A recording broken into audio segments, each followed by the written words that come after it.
na rin silang nakarating sa seaside ng isang dagat dahil sa mga nakikita ng kanyang mga mata. Para tuloy niyang namiss ang tanawin sa La Union kung nasaan ang daddy niya. Nicole, order na tayo? Yaya sa kanya ni Monica na halatang gutom na din.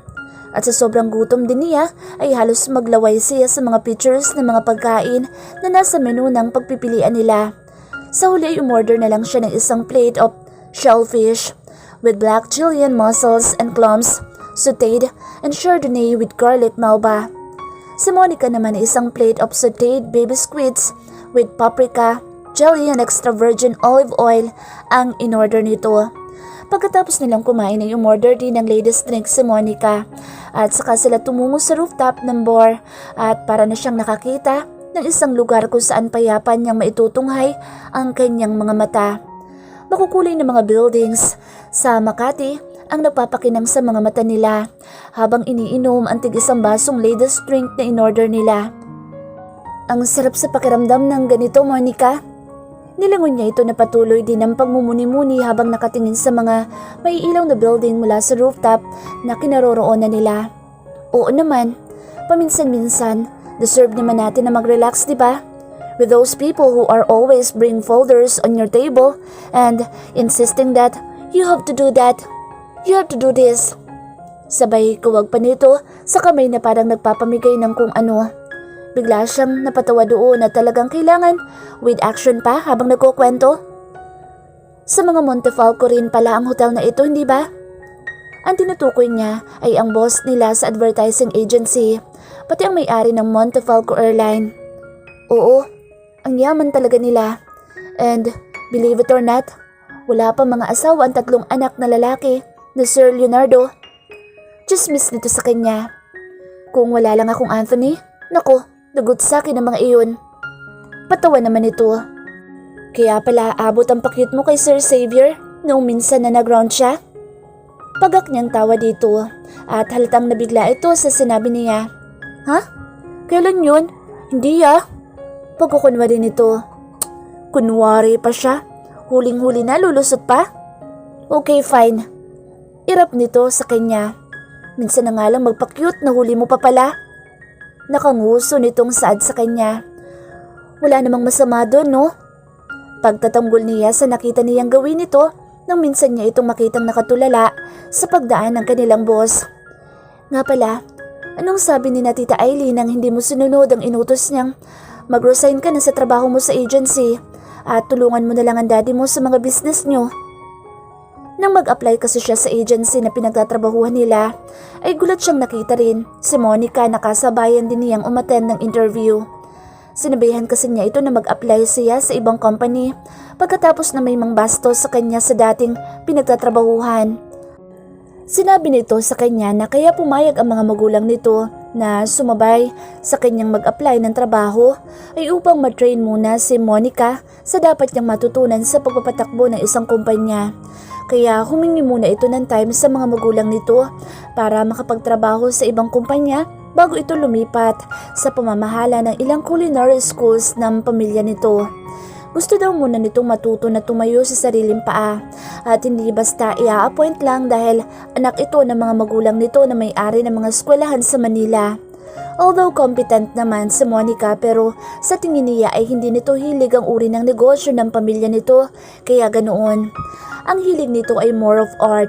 Kaya nga pinag-igihan nito ang pagtatrabaho hanggang sa malipat ito sa Art and Visualization Department ng agency nila. Ayun, galit na naman. Then she gave a deep sigh. Hindi mo naman sila masisisi, Monica. I know. Halatang nahihirapan ito na mag-isip at magdesisyon sa buhay.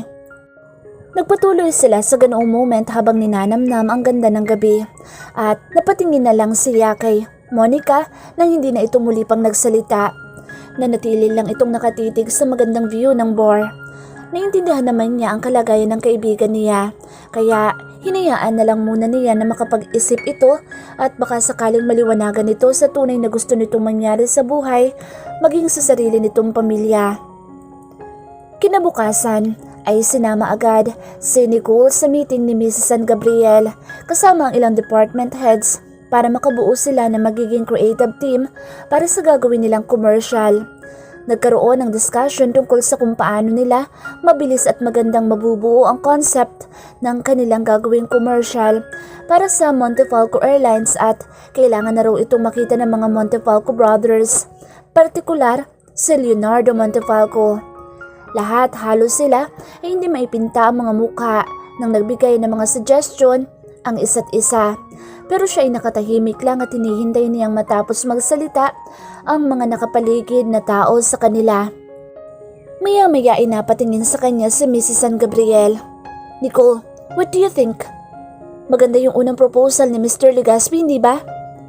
Ang tinutukoy ni Mrs. San Gabriel ay ang ideya ng Mr. Legaspi na idaos ang commercial sa isang beach.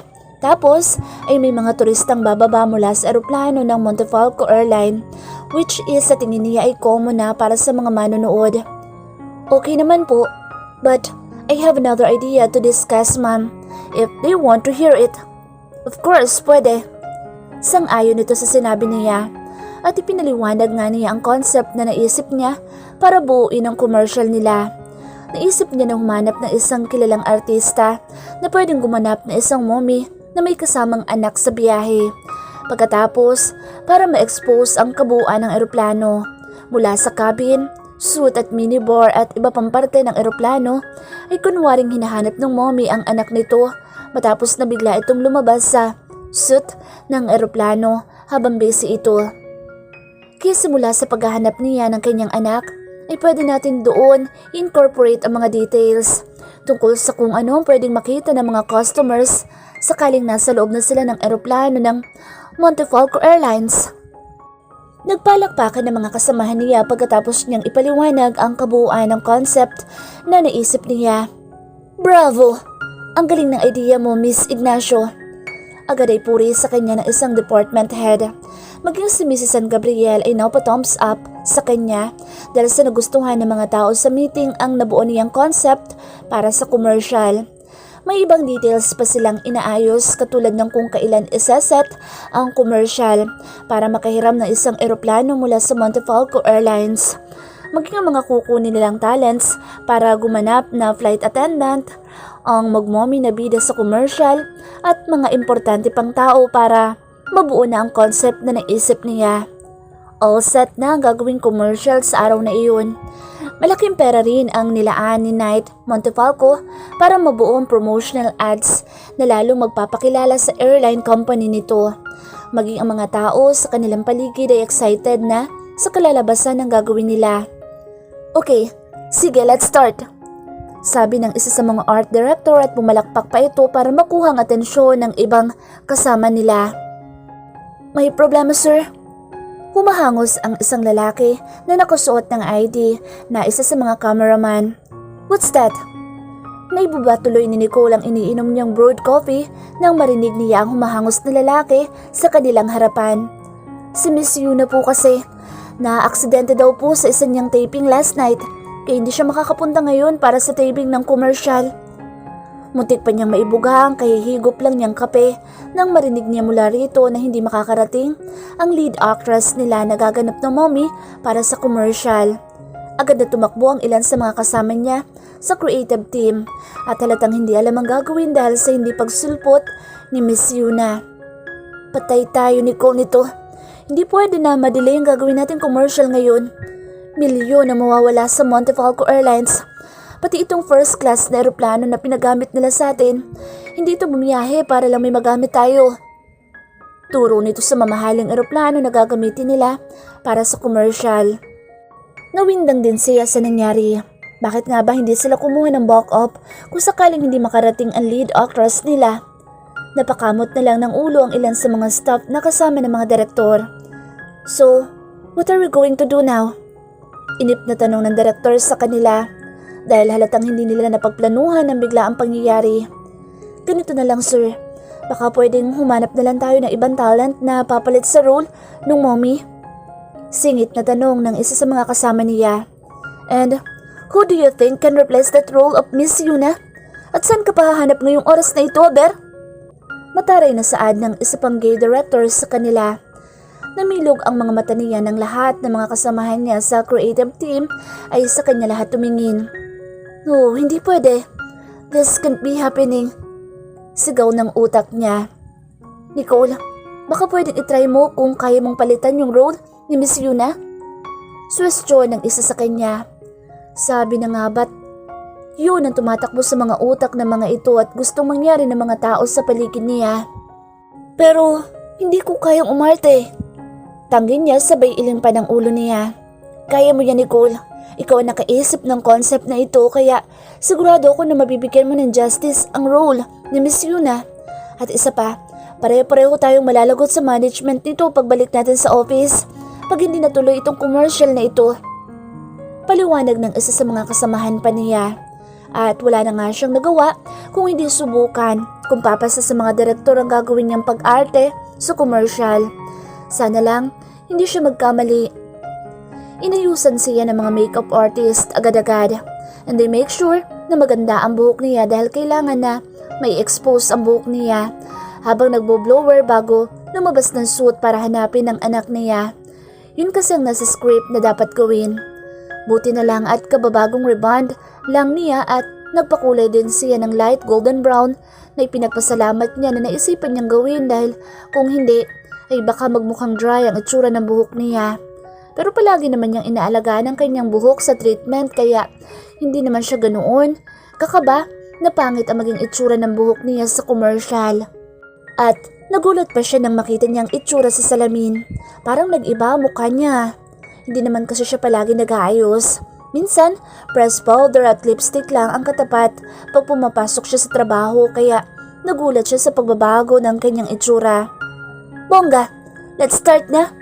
Okay boys, be ready in just a minute. Sigaw ng isa sa mga direktor. Napabuntong hininga na lang si Nicole pagkatapos. Bahala na si Batman. And it was turned out well. Ayon sa mga direktor na nag-shoot ng commercial na ginawa nila. Maganda daw ang kinalabasan to the point na kahit hindi sikat na artista ang gumanap sa role ng mommy, katulad ng unang plano, ay sigurado daw na magugustuhan ng mga Montefalco ang ginawa nilang commercial. Maging siya man ay hindi makapaniwala na makakaya niyang umarte para sa commercial. Maybe because of the eagerness na matapos ng commercial na iyon para at last makatulog na din sila pare-pareho ng maayos after that shoot. At katulad ng nakagawian, pagkatapos ng isa nilang commercial na ginawa ay nagbobonding sila sa isang bar to make their body free from stress the whole day. At naisipan niyang i-text si Monica para yayain sana sa pinuntahan nilang lugar to hang out. Monica, nasa bahay ka na? Nandito kami sa Quezon. Nagyaya sila, sir, pagkatapos ng shoot namin ng commercial. Text niya dito. And then, message sent appear. Ilang minuto pang hinintay niya nang ma-receive niya ang reply mula kay Monica at nagulat siya sa sinagot nito sa kanya. Friend, sorry ha. Masama ang pakiramdam ko ngayon. Pas muna ako ngayon sa gala. Bawi na lang ako next time. May sakit ito? Sayang naman at birthday na nito sa susunod na araw at may balak pa naman sana itong mamasyal kasama ang boyfriend nitong hunk model. Okay, sige. Pagaling ka ha, Beshi. Para matuloy ang date nyo ni boyfriend mo sa birthday mo. Okay, enjoy friend. Pagkatapos nilang uminom ng konti ay nagpaalam na siyang mauuna at kailangan din niyang magpahinga. Naintindihan naman siya ng mga kasamahan niya at sinabihan pang bigyan niya daw sila ng autograph kapag biglang sikat siya dahil sa commercial na ginawa niya. At binigyan niya na lang sila ng nakakalokong ngiti. Alam niya naman kasi pinagtitripan lang siya ng mga ito. Hindi makapaniwala si Hunter habang pinapanood niya kasama ang kanyang mga kapatid ang commercial na nabuo ng advertising agency na negosyo ng bunso niyang kapatid na si Xavier. Inutusan ito ng kanilang ama para gumawa ng promotional ads para sa Montefalco Airline Company ng Kuya Knight nila. Agad na rumihistro sa kanyang isip ang babaeng nasa big screen na gumanap bilang mommy ng isang bata na nakasakay sa eroplanong ginamit sa shoot. At hindi siya maaaring magkamali. Si Nicole ang nakikita niya ng mga oras na iyon. Ganoon na lang ang pagtataka niya kung bakit ito ang nasa commercial. Pero ang mahalaga ay nandito ito sa Manila. It's been 7 dreadful years since the last time he saw her. Her beautiful face. Wala pa rin itong pinagbago. She's still beautiful with her long and shiny hair. Nagkaroon na nga lang ito ng kulay, but it makes her more sexy and alluring. Ang mga ngiti nito na parang nangaakit. Maging ang body figure nito ay nanibago siya. Hindi na ito payat katulad ng dati. And to be exact, mas naging sexy ito with her small waist and her breast that suited the dress she's wearing in the commercial. Tom, that dress. What do you think, Hunter? Do you like the commercial? Walang ano-ano'y tanong ng kanyang Kuya Knight. Hindi siya agad nakasagot dahil sa pagkagulat niya nang mapanood ang commercial na ginawa ng kapatid niyang si Xavier. Yes, it was good. Komento niya at napahawak siya sa kanyang baba gamit ang pointing finger at hinlalaki niya. Napangisi na lang si Xavier sa komento niya. That's all, bro? Wala ka ng ibang sasabihin? Actually, yung talent na kinuha pala nila para sa role na mommy ay hindi dumating. That was Miss Yuna. Na-aksidente daw before the shoot of the commercial. Kaya si Nicole na lang ang nag-take over ng place niya as mommy. Turo nito sa screen ng TV. Maliwanag na sa kanya kung bakit ito ang nasa commercial na pinanood nila. Pero paano niya ito makokontakt? Do you know her, bro? I mean, the lady who used to be the mother in the commercial? Alangan niyang tanong kay Xavier. Oh, si Nicole ba? She's one of my employees. I don't know kung bakit siya ang napili na pumalit kay Miss Yuna. One of your employees? Paninigurado niya. Yes, actually, niligawan nga siya ni Jason. Pagkukwento nito na parang normal lang na ginagawa ng pinsan nilang si Jason. Really? Hindi siya makapaniwala na niligawan ito ni Jason. That jerk. Oo, pero hindi ata sinagot. As in, busted. May himig ng tawa ang boses nito. Nakahinga siya ng maluwag. At least hindi niya pinatulan ng pinsan nila. At kung sakaling boyfriend niya ito ngayon, he will make way para makuha niya si Nicole. No other man can have her, only him. And it is now the right time para mahanap niya si Nicole. They really need to talk. Pagpasok pa lang ni Nicole kinabukasan ay halos mapatid na siya sa katititig ng mga kasamahan niya ng mga empleyado habang tinutungo niya ang kanilang floor. She's not that curious kaya hinayaan na lang niya ang mga ito sa ginagawa ng mga itong pagtitig sa kanya. Hindi naman mababawasan ang pagkatao niya sa pagtitig ng mga ito. Hey! Bati sa kanya ni Jason. Pinsan ito ni Sir Xavier nila. At minsan na itong nanligaw sa kanya pero hindi naman niya pinatulan. Ang sabi na lang niya ay busy siya sa trabaho at wala siyang time muna sa mga love life na yan. At ginalang naman siya nito at napapansin naman siguro nito na kahit sino sa mga nagpapahaging sa kanya sa agency ay hindi niya pinapansin. Kaya okay lang dito na naging friends lang sila. Uy, Jason! Long time no see ah. Bati niya rin dito. They treated each other as civil na para lang magkakilala for a long time. Lalo ka atang gumaganda. Paandar na naman ito sa kanya. Ganoon lang talaga ito ka-vocal kapag nag-uusap sila. Which she thinks ay mas okay kaysa ang mag-iwasan silang dalawa. Ikaw talaga? Walang pinagbago. Bolera ko pa rin. Nakangiti niyang sagot dito. I'm not joking. It's true. And nga pala, napanood na ng mga pinsan ko ang ginawa niyong commercial for Montefalco Airlines. Pagkarinig ni Nicole sa sinabi ni Jason ay bigla siyang kinabahan. Paano kung hindi nagustuhan ng mga Montefalco ang ginawa nilang commercial? Ipapaulit kaya? O mag-a-assign na lang ng ibang team to do the commercials? Ganun ba? Medyo alangan niyang sagot. Anong sabi nila? Pagdakay, tanong niya. Okay naman daw. They approved it. At sa tingin ko, ayun ang gagamitin para sa promotion ng airline nila. Pagtatapat nito sa kanya, sabay lagay ng isa nitong kamay sa bulsa ng suot nitong pantalon. Medyo nakahinga siya ng maluwag nang marinig ang sinabi ni Jason. At least, hindi na sayang ang pinaghirapan nila. At sa huli ay in-invite siya ni Jason na kumain ng lunch mamaya. Treat daw nito sa kanya for a well-done commercial na ginawa nila. Wala naman siyang nagawa kung hindi pumayag at nahihiya siyang tanggihan ito. Minsan lang naman siya nitong yayaing lumabas simula noong binasted na niya ito sa panliligaw. Nagsabi siya kay Mrs. San Gabriel na medyo malilate siya ng balik after lunch dahil niyaya siyang mag-lunch ni Jason and she was really surprised. Agad siya nitong pinayagan. Kahit nga raw sa hapon na lang siya bumalik para makapag-out kung sakaling magtatagal sila sa labas. Paglabas niya ng building ay agad niyang nakita ang red Fortuner na sasakyan ni Jason na naghihintay sa labas. Binuksan pa nito ang salamin ng side door upang tingnan siya at yayain na sumakay na. Pababa sana ito nang malapit na siya sa sasakyan pero sinabihan niya wag na siyang pagbuksan ng pinto at nakangiti naman itong tumango sa kanya. "Saan tayo?" Tanong nito sa kanya nang makita nitong nakasuot na siya ng seatbelt. "Ikaw, saan mo ba gustong kumain?" Balik tanong nito sa kanya. "Okay, Italian restaurant tayo." Pagtatapos nito sa tanungan nila, marami pa silang napagkwentuhan habang nasa biyahe. Halos pati ata mga naging past girlfriends nito ay naibida na sa kanya. Okay din ang sense of humor nito. Napapahagikik siya nito sa tawa kapag nagjo-joke na ito.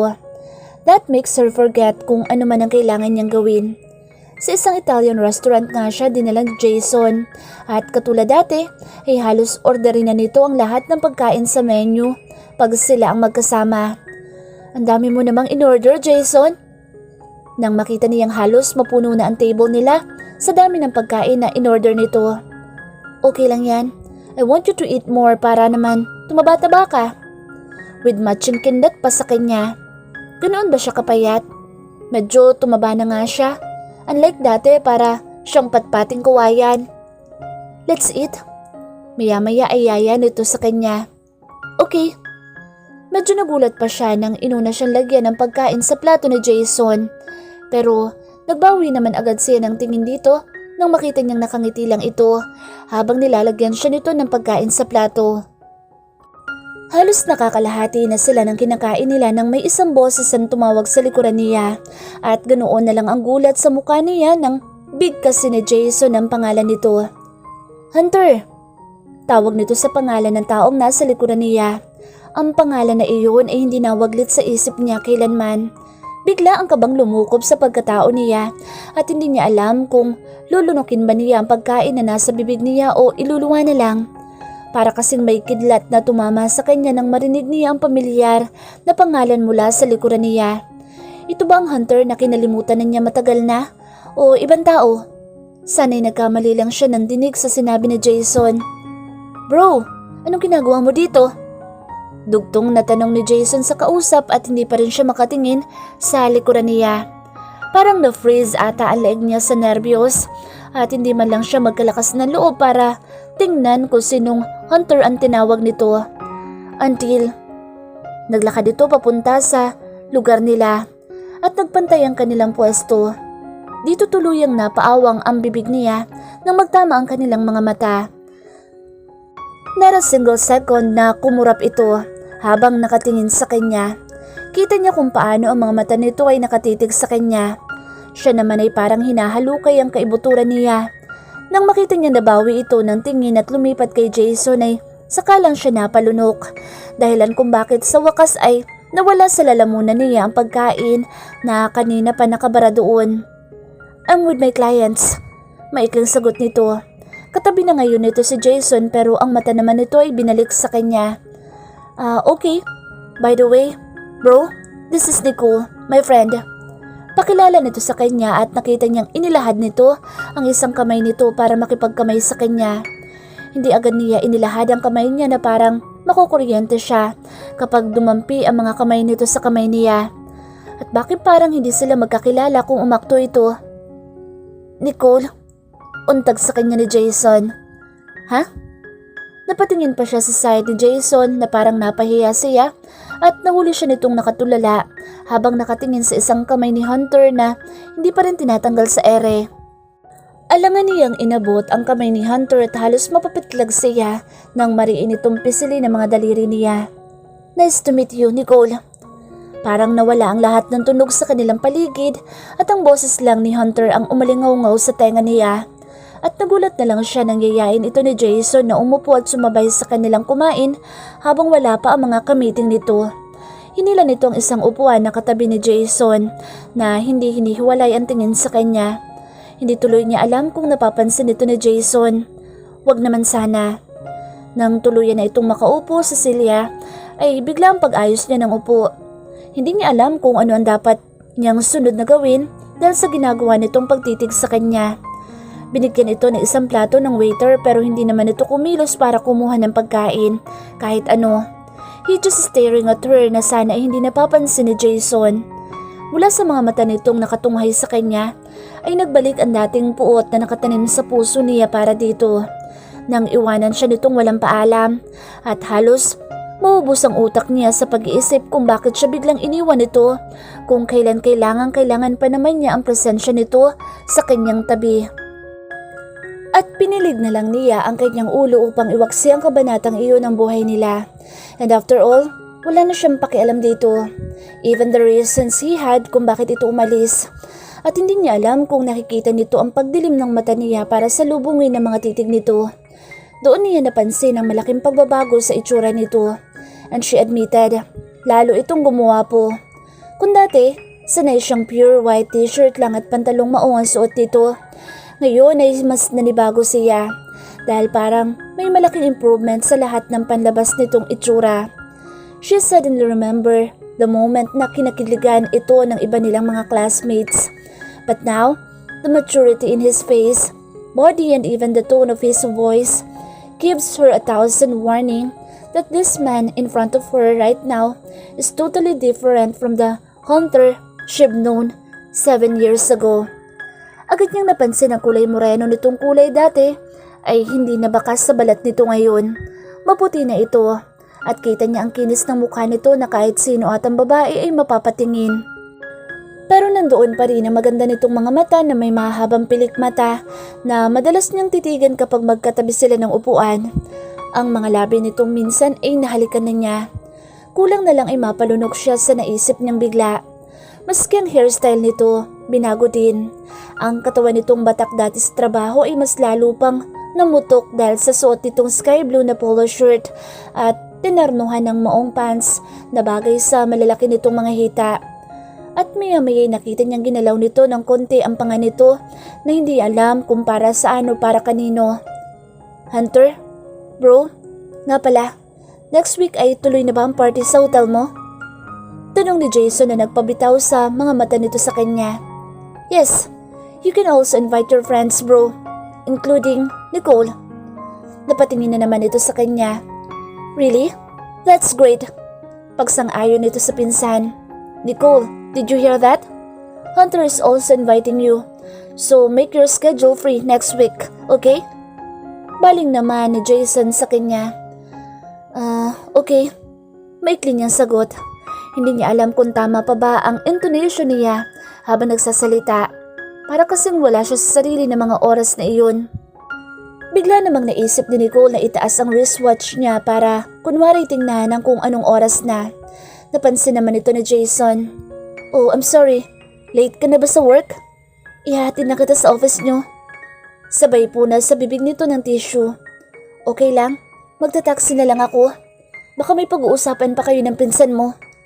Hindi niya sinadyang banggitin ang pangalan ni Hunter. No, hindi kita hayaang mag-commute. Ako ang sumundo sa iyo sa office niyo kaya ako din na magbabalik sa iyo doon. Kiit ni Jason sa kanya. Kaya wala na siyang nagawa na magpaalam na ito kay Hunter at sanay niya sana nito ang waiter para sa bills nila. At ramdam niya na kahit nakatalikod na sila ay nakatingin pa rin si Hunter sa kanya. And that made her even furious. Parang siya pa may kasalanan dati dito kung makaakto ito sa harapan niya. Bigla na namang umusbong ang galit sa dibdib niya. Papunta sa ulo. Kaya minabuti na niyang umalis na lang sa lugar na iyon. That place is not good enough para sa kanilang dalawa.